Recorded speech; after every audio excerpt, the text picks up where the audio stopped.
पाठ्यपुस्तकावर आधारित पाठाचे वाचन करणे. आफ्रिकेच्या दक्षिणेकडील भागातल्या जंगलात राहणाऱ्या निरनिराळ्या आदिवासी जमाती एक लोककथा प्रचलित आहे. ती एक कथा थोड्याफार फरकाने सगळीकडे सांगितली जाते.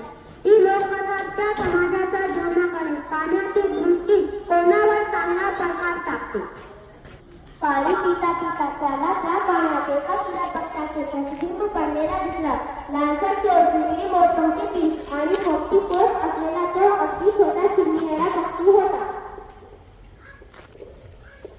त्या ढोराच्या बाजूलाच असलेला एका झाडाच्या फांदीवर बसून तो आपली शेपटी हलवत गाणं म्हणत होता. तो मुलगा एक जंगलवासी असला तरी त्यांना इतका सुंदर पक्षी यापूर्वी कधी पाहिला नव्हता. त्याला तो इतका आवडला की तो पाणी पिण्यासही विसरला आणि त्यानं मान वळवून वर पाहिलं. आणि नेमका त्याच वेळी तो पक्षी उत्तरेच्या दिशेने उडून गेला. मुलाला तो पक्षी पुन्हा पाहण्याची इच्छा होती. शक्य झाला तर त्याला तो पकडणार होता.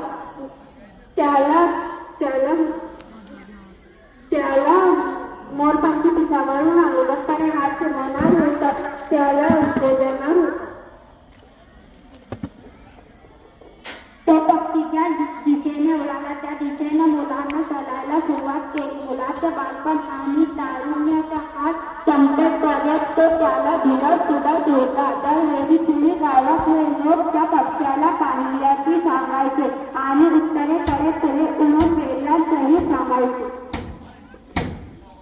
मुलांच्या वय वाढत जातो परंतु मुलांचा शोध चालूच राहतो. कारण तो शोध सौंदर्य आणि तारा होता. तेव्हा ही मांजारो परत रावीच्या पायथ्याशी येतो. पर्वताच्या पायथ्या गावातले लोक त्याला सांगतात की पक्षी नक्की पर्वताची उंच शिखराच्या दिशेने गेलेला आहे.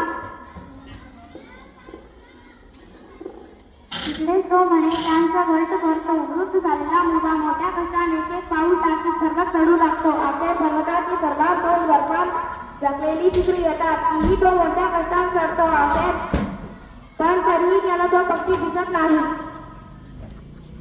उलट ते आपण सांभाळल्यानं जगलो यात त्याला समाधान वाटतो. अखेर रिकाम्या आभाळाकडे पाहत जेव्हा तो डोळे मिळतो तेव्हा अलगदपणे एक पीस त्याच्या उतारण्या हातावर येऊन पडतो. ते त्या पक्षाचे पीस असतो. ते पीस जणू त्याला झालेल्या सौंदर्याच्या साक्षात्कार असतो.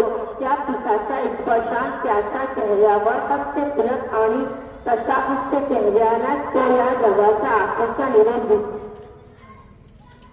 त्या आदिवासीच्या मते तो मुलगा जंगलात एक परिपूर्ण जीवन असतात आणि म्हणूनच ही लोककथा शतकानुशतकं सांगत राहण्याची प्रथा त्यांच्यात जाळत आलेली आहे.